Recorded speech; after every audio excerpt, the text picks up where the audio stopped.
Quando minha cunhada me disse, olhando diretamente nos meus olhos, que o melhor presente de casamento para o irmão dela seria eu simplesmente sumir da família, eu ainda estava com o vestido de madrinha pendurado no braço. Faltavam 7 dias para o casamento do Bernardo, o irmão mais novo deles, e eu acabara de chegar na casa dos meus sogros para o chá de panela surpresa que eles estavam organizando. A Rafaela, minha cunhada, me encontrou no corredor antes de eu entrar na sala. Ela não gritou, não fez escândalo, só se aproximou, tão perto que eu conseguia sentir o perfume importado que ela sempre usava, aquele cheiro adocicado que me dava náusea, e sussurrou baixinho, como quem compartilha um segredo. Sabe qual seria o melhor presente que você poderia dar para a nossa família? Você sumindo, desaparecendo da vida do meu irmão, deixando ele livre para ser feliz de verdade. E então ela sorriu. Aquele sorriso que eu aprendi a odiar nos últimos 3 anos de casamento. Doce por fora, podre por dentro. Virou as costas e entrou na sala cantarolando,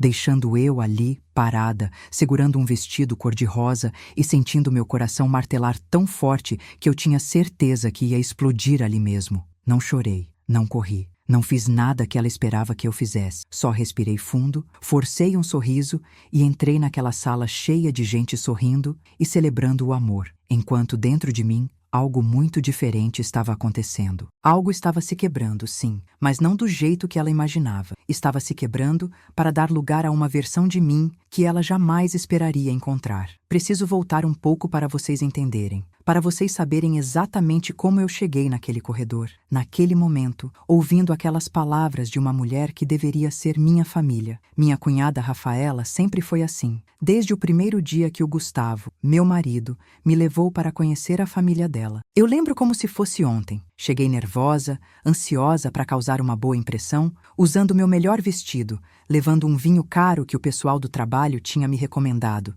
A mãe dele, Dona Sônia, me recebeu com um abraço caloroso. O pai, seu Antônio, apertou minha mão e disse que finalmente o filho tinha trazido uma moça de verdade para casa. Mas a Rafaela me olhou de cima a baixo com aqueles olhos castanhos dela, apertou minha mão com tanta força que eu senti meus anéis apertarem meus dedos e disse: "Interessante, não é o tipo que eu imaginava para o meu irmão." Pronto, ali começou, naquele exato momento. Eu ainda não sabia, mas aquela frase aparentemente inocente era só a primeira de uma coleção interminável de alfinetadas, humilhações disfarçadas de preocupação e tentativas cada vez mais descaradas de me afastar do homem que eu amava. Nos primeiros meses, eu tentei ignorar. Tentei ser a nora perfeita, a cunhada compreensiva. Quando ela comentava que eu tinha engordado, eu sorria e mudava de assunto. Quando ela esquecia de me convidar para almoços de família e depois se desculpava dizendo que achou que o Gustavo já tinha me avisado, eu fingia acreditar. Quando ela comparava meu cabelo cacheado com o cabelo liso da ex-namorada do meu marido,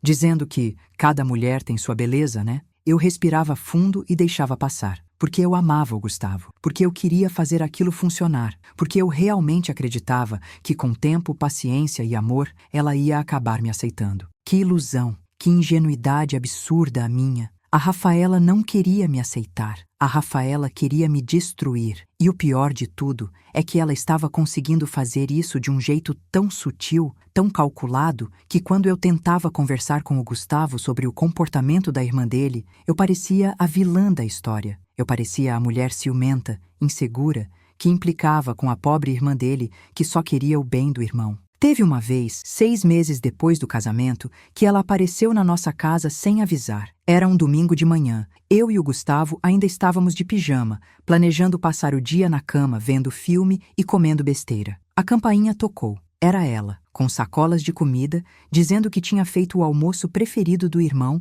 e decidiu trazer para a gente. O Gustavo ficou todo feliz, me olhou com aqueles olhos pedindo para eu ser legal. E eu, como sempre, engoli minha raiva e aceitei. Ela entrou, foi direto para a minha cozinha como se fosse dona do lugar, começou a tirar as coisas das sacolas e a organizar tudo do jeito dela. Mudou meus potes de lugar. Criticou minhas panelas, comentou que a geladeira estava precisando de uma limpeza profunda. E o Gustavo? O Gustavo estava na sala, mexendo no celular, completamente alheio ao que estava acontecendo. Quando finalmente sentamos para comer, ela passou o almoço inteiro contando histórias da infância deles, memórias que não me incluíam, momentos que só os dois compartilhavam. E cada história terminava com ela olhando para mim e dizendo coisas como: "Você não vai entender porque não conhece o Gustavo como eu conheço." Ou "É coisa de irmão, sabe como é." Me fazendo sentir pequena, me fazendo sentir de fora, me fazendo sentir como se eu fosse uma intrusa na vida dele, e não a mulher com quem ele tinha escolhido construir uma vida. Os meses foram passando e o comportamento dela foi ficando cada vez mais descarado. Ela começou a ligar para o Gustavo em horários estranhos, 11 da noite, meia-noite, uma vez até 2 da manhã, sempre com alguma urgência. O carro dela tinha quebrado e só o irmão poderia buscar ela. Tinha brigado com o namorado e precisava desabafar imediatamente. Estava se sentindo mal e achava que ia desmaiar. E meu marido sempre caía, sempre levantava da cama, se vestia e ia correndo socorrer a irmãzinha. No começo, eu até entendia, afinal, era a irmã dele. Mas quando isso virou rotina, quando eu percebi que toda vez que a gente estava tendo um momento especial juntos, ela arrumava um jeito de interromper, eu comecei a questionar. E aí veio a frase que eu mais ouvi durante esses 3 anos. "Ela é minha irmã, amor. Você está exagerando." Exagerando. Eu estava exagerando quando percebia o padrão. Exagerando quando apontava as manipulações. Exagerando quando pedia para ele colocar limites. Sempre exagerando.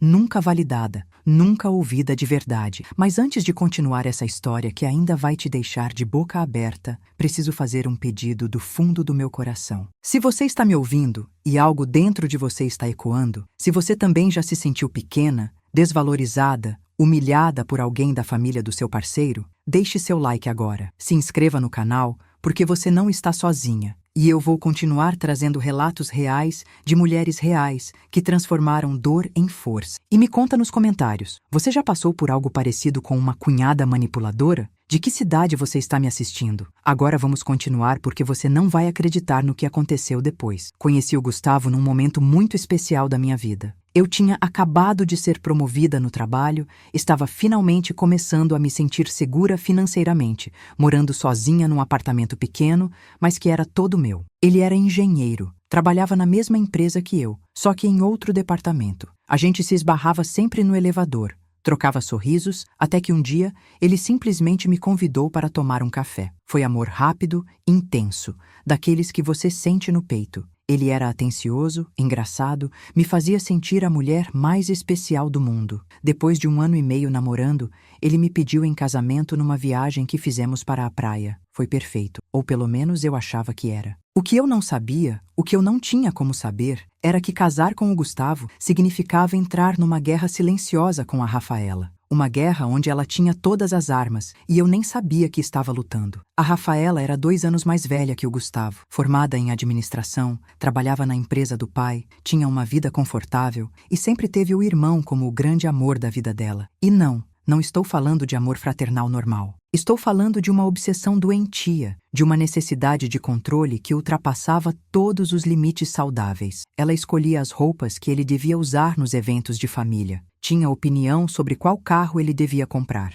Interferiu na escolha do apartamento que a gente comprou depois de casar, dizendo que aquele bairro não era bom o suficiente, que a gente devia procurar perto da casa dos pais para ela poder visitar sempre. Quando eu questionava essas coisas com o Gustavo, ele sempre tinha a mesma resposta. "É assim que minha família funciona. A gente é muito unido." Unido. Essa palavra que ela usava como escudo para justificar todo tipo de invasão e abuso emocional. As coisas começaram a ficar realmente pesadas depois que a gente casou. A lua de mel ainda nem tinha acabado direito quando ela começou com uma nova tática, a comparação constante com a ex-namorada do Gustavo, a famosa Camila. Segundo a Rafaela, a Camila era perfeita, linda, educada, de boa família, sabia cozinhar, sabia receber visitas, sabia ser a esposa ideal. "Não é que eu não goste de você, cunhada," ela dizia com aquele sorriso falso. Mas a Camila tinha um jeito especial de cuidar do Gustavo que ele adorava.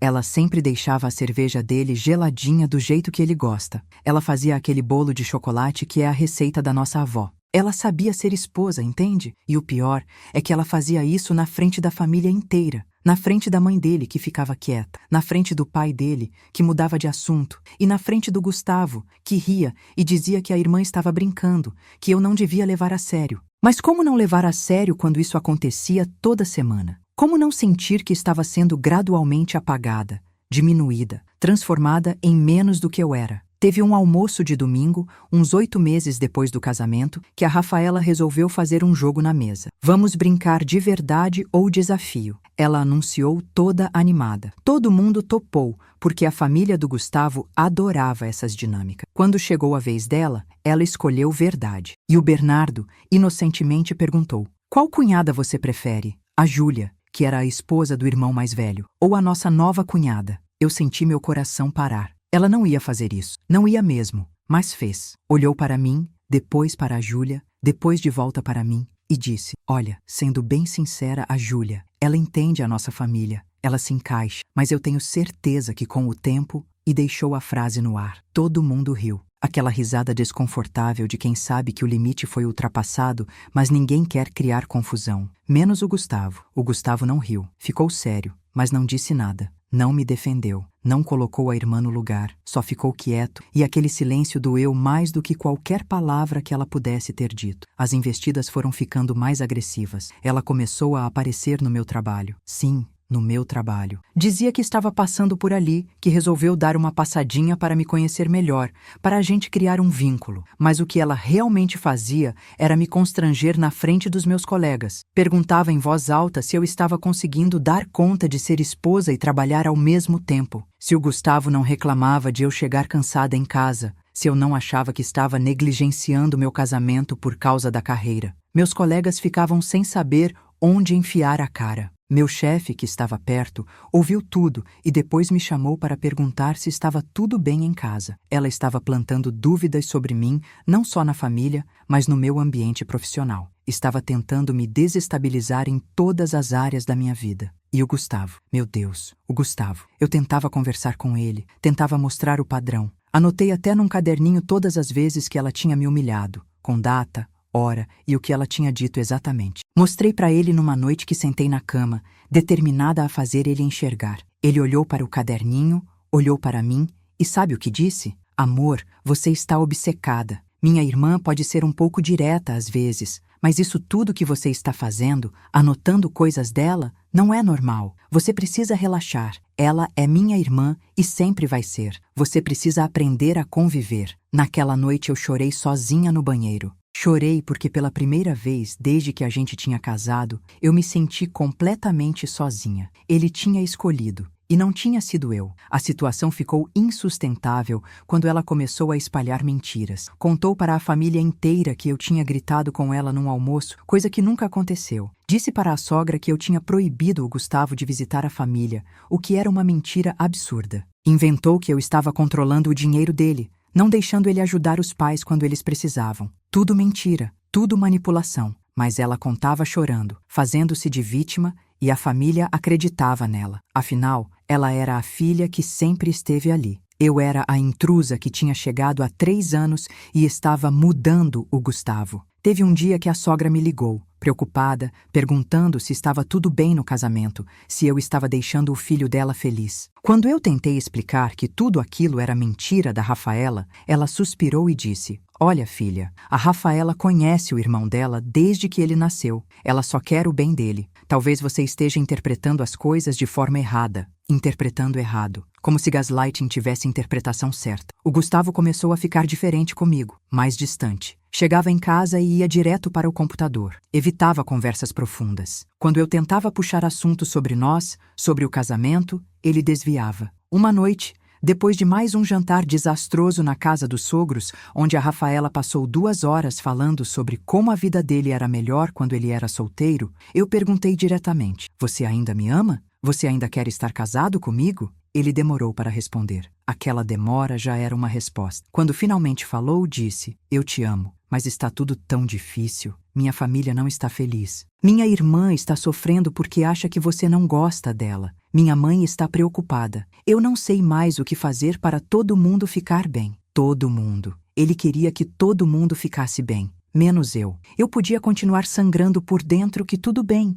desde que a Rafaela estivesse satisfeita. Foi nesse período, quando eu sentia que estava perdendo o meu casamento para a manipulação da minha cunhada, que eu comecei a prestar atenção de verdade. Parei de tentar me defender, parei de brigar, parei de chorar. E comecei a observar, comecei a ver os padrões com clareza, como ela sempre criava uma crise quando a gente estava planejando uma viagem só nós dois, como ela sempre ficava doente nos nossos aniversários de casamento, como ela sempre tinha uma urgência quando o Gustavo estava me dando atenção. Não era coincidência, era estratégia, e pela primeira vez em 3 anos eu entendi que não estava lutando contra uma cunhada difícil. Estava lutando contra uma mulher que tinha um objetivo muito claro: me tirar da vida do irmão dela, e ela estava quase conseguindo. O ponto de ruptura aconteceu 3 semanas antes daquele fatídico dia do chá de panela. O Bernardo, irmão mais novo deles, tinha acabado de ficar noivo da Marina, uma menina doce que eu adorava. Eles marcaram o casamento para dali a 1 mês, e a família inteira estava em polvorosa organizando tudo. A Rafaela, é claro, assumiu o controle de tudo. Ela que escolheu o buffet, ela que aprovou as flores, ela que decidiu a cor das madrinhas. E me colocou como madrinha, claro, porque seria estranho a cunhada não estar no casamento. Mas deixou bem claro que era só protocolo. Numa das reuniões de organização, ela chegou a dizer, na frente de todo mundo: "Vocês precisam de mais uma madrinha? Porque a gente já tem opções melhores se vocês quiserem substituir alguém", olhando diretamente para mim. A Marina, constrangida, disse que não, que estava tudo certo assim. Mas a mensagem tinha sido passada. Eu não era bem-vinda. Eu nunca tinha sido. Foi numa dessas reuniões de preparação do casamento que eu descobri algo que mudou tudo. A gente estava na casa da sogra, todas as mulheres da família reunidas planejando o chá de panela. Eu fui ao banheiro e, quando voltei, ouvi vozes vindo da cozinha. Reconheci a voz da Rafaela imediatamente. Ela estava falando com a mãe dela. "Mãe, eu não aguento mais ver meu irmão infeliz. A gente precisa fazer alguma coisa. Ela está destruindo ele." A sogra suspirou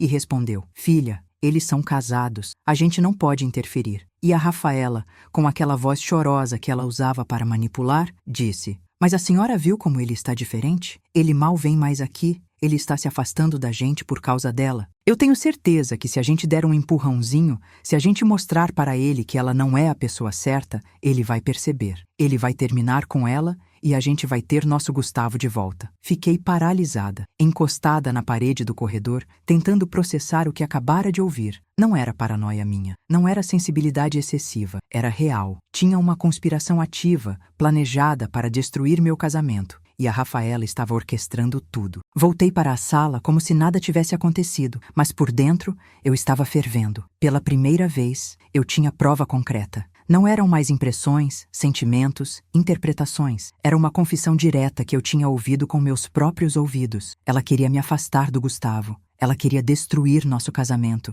e estava usando a família inteira para isso. Naquela noite, tentei contar para o Gustavo o que tinha ouvido. Esperei ele chegar em casa, preparei um jantar especial, criei o ambiente perfeito para uma conversa séria. Quando sentamos à mesa, respirei fundo e disse: "Amor, eu preciso te contar uma coisa muito séria. Hoje eu ouvi uma conversa da sua irmã com sua mãe. Contei tudo, palavra por palavra. Esperei que ele ficasse chocado, bravo, que finalmente enxergasse o que estava acontecendo. Mas a reação dele foi completamente diferente. Ele franziu a testa, ficou quieto por um tempo e então disse: "Amor, você tem certeza que ouviu direito? Não pode ter sido sobre outra coisa? Porque minha irmã jamais faria isso. Ela pode ser protetora, mas não faria uma conspiração contra você. Isso é muito pesado." Senti o chão sumir debaixo dos meus pés. Ele não acreditava em mim. Mesmo com eu contando exatamente o que tinha ouvido, ele escolhia acreditar na versão idealizada que tinha da irmã, ao invés de acreditar na própria esposa. A discussão escalou.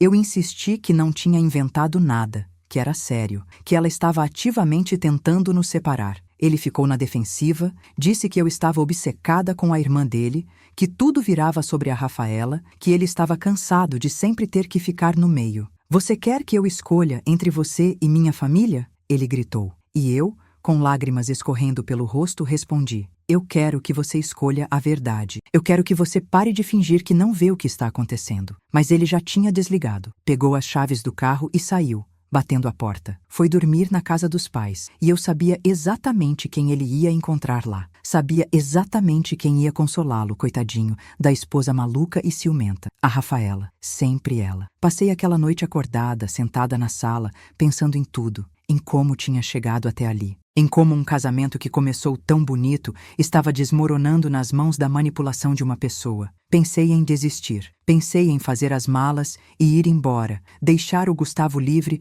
para ser o irmãozinho perfeito da Rafaela para sempre. Mas então, algo dentro de mim se rebelou. Uma voz que disse: não, não vai ser assim. Você não vai ser expulsa da sua própria vida por causa de uma manipuladora. Você não vai deixar ela ganhar. Se vai acabar nos seus termos, não nos dela. E foi nessa madrugada, às 4 da manhã, sozinha na sala da minha casa, que eu tomei uma decisão. Ia parar de me defender. Ia parar de tentar convencer o Gustavo. Ia começar a juntar provas reais, concretas, irrefutáveis. E ia usar as próprias armas dela contra ela. Nos dias seguintes, mudei completamente minha abordagem. Parei de reclamar da Rafaela. Parei de questionar as ligações. Parei de apontar as manipulações. Me tornei a esposa tranquila, serena, que aceitava tudo com um sorriso. O Gustavo ficou visivelmente aliviado. Achou que eu tinha amadurecido, que tinha entendido que a família era importante. Não sabia que eu estava simplesmente mudando de estratégia. Comecei a gravar conversas. Não todas,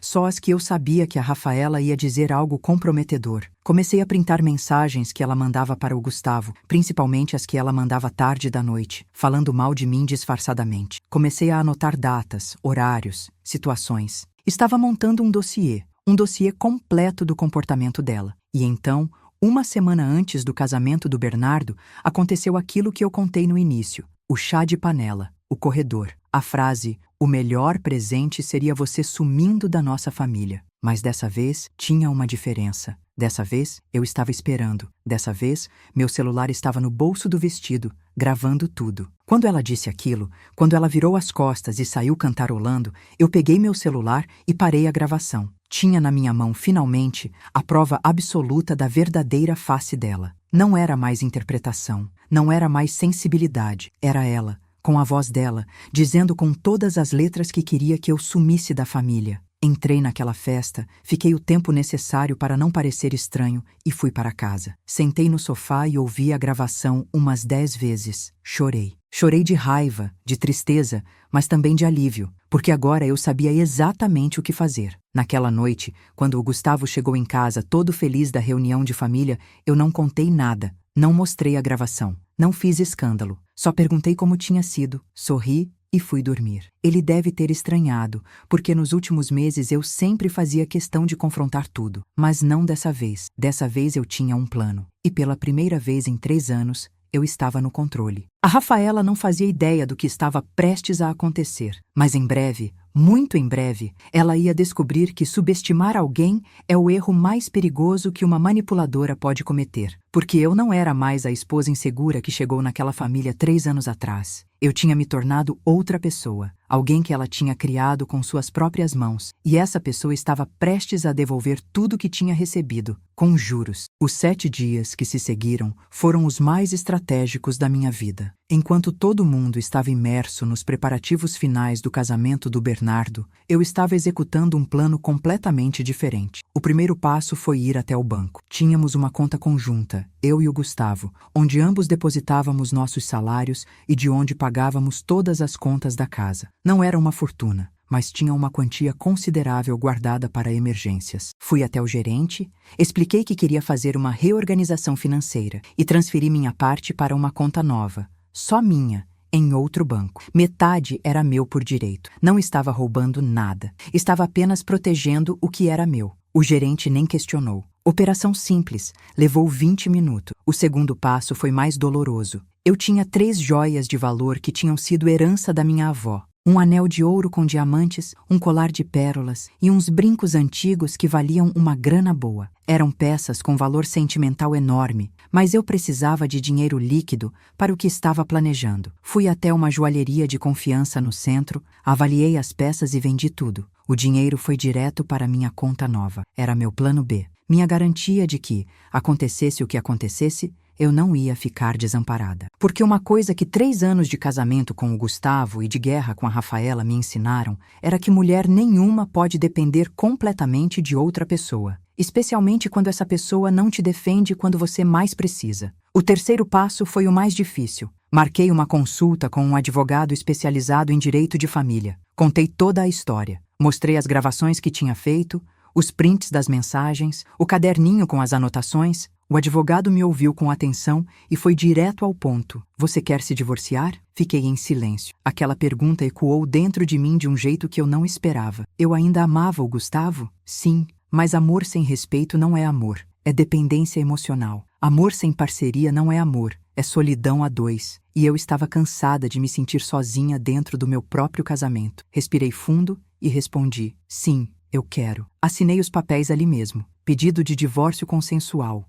Divisão de bens. Tudo certinho, tudo legal. O advogado me entregou uma cópia dos documentos em um envelope pardo. Quando você estiver pronta para entregar para ele, disse. Segurei aquele envelope como se estivesse segurando o meu futuro, porque era exatamente isso. Mas eu não ia simplesmente entregar os papéis do divórcio para o Gustavo e pronto. Não. A Rafaela tinha feito questão de me humilhar publicamente várias vezes. Tinha plantado mentiras sobre mim na família inteira. Tinha tentado ativamente destruir meu casamento. E ela ia descobrir as consequências das ações dela do mesmo jeito que tinha agido, com crueldade calculada. Pensei muito em como fazer isso ter o máximo impacto. E então tive uma ideia. O casamento do Bernardo seria no sábado. Na sexta-feira à noite, véspera do grande dia, a família inteira estaria reunida na casa dos sogros para o ensaio do casamento e um jantar de confraternização. Seria o momento perfeito. Passei aquela semana sendo a esposa exemplar. Ajudei com os preparativos do casamento. Fui gentil com a Rafaela. Sorri para todo mundo. O Gustavo comentou várias vezes como estava feliz de me ver finalmente entrosada com a família. Pobre Gustavo, tão ingênuo, tão completamente alheio ao furacão que estava prestes a atingir aquela casa. Na quinta-feira à noite, véspera do ensaio, preparei uma carta. Não foi fácil escrever. Chorei várias vezes. Rasguei 3 versões antes de chegar na definitiva, mas quando terminei, eu sabia que tinha colocado no papel exatamente tudo o que precisava ser dito. A carta tinha 2 páginas. Uma para o Gustavo e uma para a família inteira, mas principalmente para a Rafaela. A carta para o Gustavo dizia: amor, quando você ler isso, eu já vou ter ido embora. Não porque não te amo, mas porque me amo mais. Passei 3 anos tentando fazer você enxergar o que sua irmã estava fazendo. Tentei conversar, tentei mostrar provas, tentei de todas as formas possíveis te fazer entender que ela não estava tentando te proteger, estava tentando me afastar de você. E toda vez você escolheu acreditar nela ao invés de mim. Escolheu a versão confortável ao invés da verdade desconfortável. Eu não te culpo por amar sua família. Eu te culpo por não ter me defendido quando eu mais precisava, por ter deixado que me humilhassem repetidas vezes e nunca ter feito nada além de dizer que eu estava exagerando. Dentro desse envelope estão os papéis do divórcio. Está tudo assinado da minha parte. Você só precisa assinar e entregar para meu advogado. Espero que um dia você consiga enxergar a diferença entre lealdade familiar e cumplicidade com abuso emocional. Te amei com tudo que eu tinha, mas não era suficiente. Nunca seria. Porque o amor que você tem pela sua irmã sempre foi maior que o respeito que você tinha por mim. A segunda página era para a família, mas endereçada diretamente a Rafaela. Para a família que nunca me aceitou, e especialmente para a Rafaela. Você conseguiu. Parabéns. Você realmente conseguiu destruir meu casamento. Conseguiu plantar tanta dúvida, tanto veneno, tanta manipulação, que o homem que eu amava não conseguiu mais me enxergar. Você usou o amor que ele tem por você contra ele, contra mim, contra nós. E durante muito tempo, eu achei que o problema era eu, que eu não era boa o suficiente, forte o suficiente, paciente o suficiente. Mas então eu entendi. O problema nunca fui eu. O problema é você. Uma mulher adulta que não consegue aceitar que o irmão tenha uma vida própria, que não consegue dividir o amor dele com mais ninguém, que precisa destruir qualquer mulher que se aproxime dele para se sentir importante. Eu sinto pena de você, Rafaela, porque quando você disse que o melhor presente seria eu sumindo da família, você não percebeu que estava me libertando, estava me dando permissão para fazer exatamente o que eu precisava fazer. Então, aqui está seu presente de casamento, já que você tanto queria um. Eu estou sumindo. Estou saindo da vida do seu irmão. Estou deixando você ter ele só para você de novo. Mas deixo você também com uma verdade. Quando o Gustavo acordar dessa manipulação toda, quando ele perceber que você destruiu o casamento dele não por amor, mas por ciúme doentio e controle, você vai ter que olhar nos olhos dele e ver a decepção. E vai ter que viver com isso para sempre. Aproveite sua vitória. Ela é vazia, mas é sua. Dobrei a carta, coloquei junto com os documentos do divórcio, a transcrição da gravação onde ela dizia que eu deveria sumir da família, prints das mensagens dela falando mal de mim para o Gustavo, tudo em um envelope grande, branco, com o nome dela escrito à mão na frente. Na sexta-feira à tarde, dia do ensaio do casamento, peguei minhas malas que já estavam prontas há dias, coloquei no carro e fui até a casa dos meus sogros. Cheguei antes de todo mundo. Só a sogra estava lá, terminando de organizar as coisas para o jantar. Conversei com ela normalmente, ajudei a arrumar a mesa e quando ela foi ao andar de cima buscar algo, deixei o envelope em cima da mesa de centro da sala, bem visível, com o nome da Rafaela. Embaixo do envelope, deixei minha aliança de casamento. Despedi-me da sogra, inventei uma desculpa de que tinha esquecido algo importante no trabalho e precisava resolver. E saí daquela casa pela última vez. Fui direto para um hotel no centro da cidade. Liguei meu celular no modo silencioso e esperei. Sabia que em algumas horas, quando a família toda se reunisse para o ensaio, alguém ia ver o envelope. A Rafaela ia abrir, ia ler, e o inferno ia começar. Não precisei esperar muito. Às 8 da noite, meu celular começou a explodir. Ligações do Gustavo, da sogra, do sogro, até do Bernardo. Mensagens desesperadas. Onde você está? O que é isso? Por favor, vamos conversar. Você não pode fazer isso. Mas eu não respondi. Não ainda. Deixei eles processarem. Deixei a Rafaela sentir o peso do que tinha causado, porque pela primeira vez, as consequências das ações dela estavam batendo na porta. E dessa vez, não tinha como ela manipular a situação. Não tinha como ela ser a vítima, porque estava tudo ali, preto no branco, gravado, documentado. A verdade nua e crua que ela tinha tentado esconder por 3 anos. Por volta das 10 da noite, recebi uma mensagem de um número desconhecido. Era a Marina, a noiva do Bernardo. Eu não sei tudo o que aconteceu, mas li sua carta. E quero que você saiba que eu acredito em você. Vi coisas nessa família que me incomodaram também. Tenho prints de conversas da Rafaela falando sobre você que você nem imagina. Se precisar de testemunha ou de ajuda,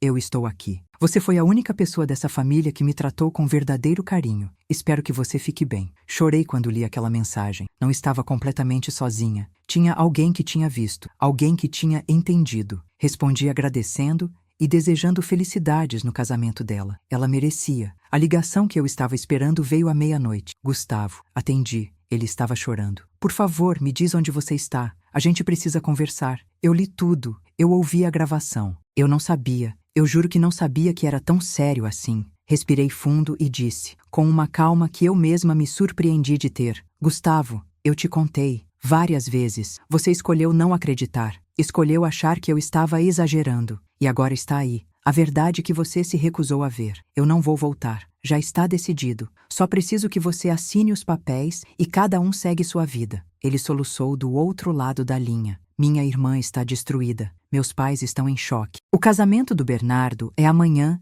e está todo mundo... Eu o interrompi. Eu sei. E sinto muito pelo Bernardo e pela Marina. Mas eu não ia mais aguentar viver naquela mentira. Eu te dei 3 anos. Te dei tudo o que eu tinha. E não foi suficiente. Agora deixa eu refazer minha vida em paz. E desliguei. O casamento do Bernardo aconteceu no sábado como planejado. Eu não fui, obviamente. Fiquei no hotel, pedi comida por delivery e assisti uns filmes bobos na TV. Mas a Marina me mandou mensagem depois, contando que tinha sido meio constrangedor. A Rafaela passou a cerimônia inteira chorando, causando uma cena. A família toda estava visivelmente desconfortável. O Gustavo mal falou com a irmã o dia inteiro. E segundo a Marina, quando a Rafaela tentou fazer um discurso sobre amor e família na festa, o próprio Bernardo a interrompeu e disse que talvez ela devesse repensar seus conceitos de família antes de dar conselhos sobre amor. A humilhação pública que ela tanto tinha me causado estava, finalmente, batendo na porta dela. Nos dias seguintes, fiquei sabendo por terceiros de tudo o que aconteceu na família. A sogra tinha confrontado a Rafaela,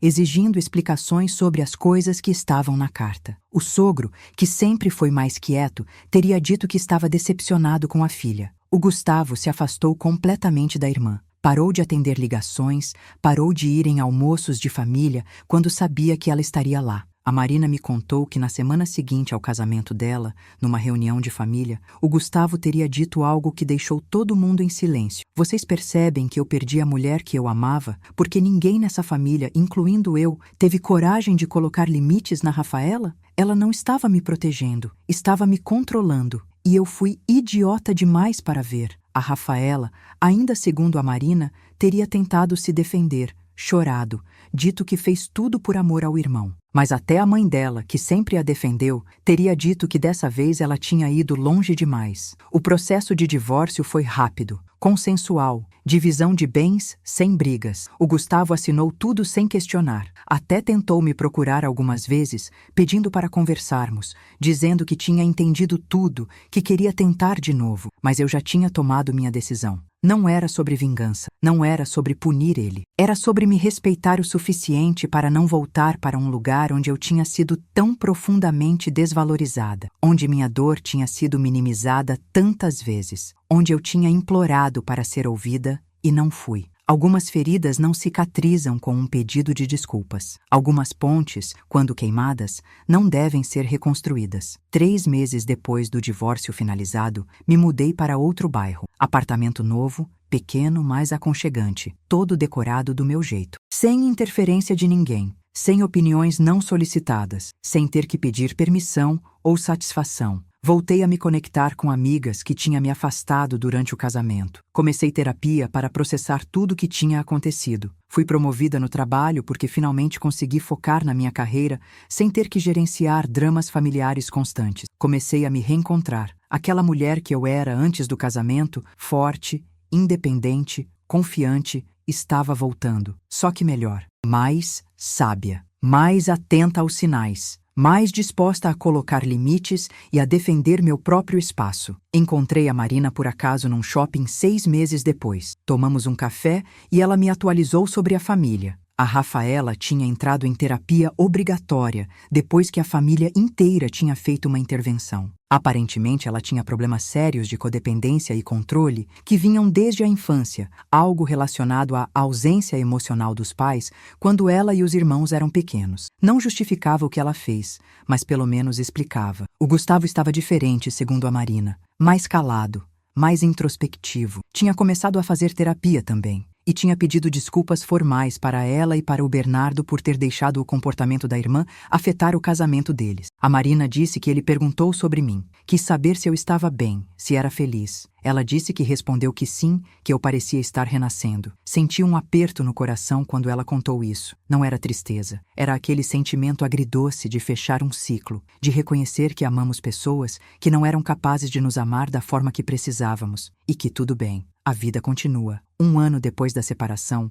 num dia completamente aleatório, recebi uma carta, pelo correio. Remetente, Rafaela. Minha primeira reação foi jogar fora sem ler, mas a curiosidade falou mais alto. Abri. Era uma carta longa, manuscrita, com vários borrões de lágrimas secas no papel. Ela pedia desculpas, não daquele jeito superficial de quem quer se livrar da culpa, mas de um jeito profundo, detalhado. Ela listou cada situação que conseguia lembrar em que tinha me humilhado, me manipulado, tentado me afastar do irmão. Reconheceu que tinha um problema sério de controle, que tinha ciúmes doentio de qualquer pessoa que tirasse a atenção dos irmãos dela, que tinha destruído relacionamentos deles antes do meu, que estava em tratamento psicológico intensivo havia meses, que nunca ia me pedir para perdoar porque sabia que não merecia, mas que precisava que eu soubesse que ela reconhecia o mal que tinha feito, que carregava aquilo todos os dias e que se pudesse voltar no tempo, faria tudo diferente. Chorei lendo aquela carta.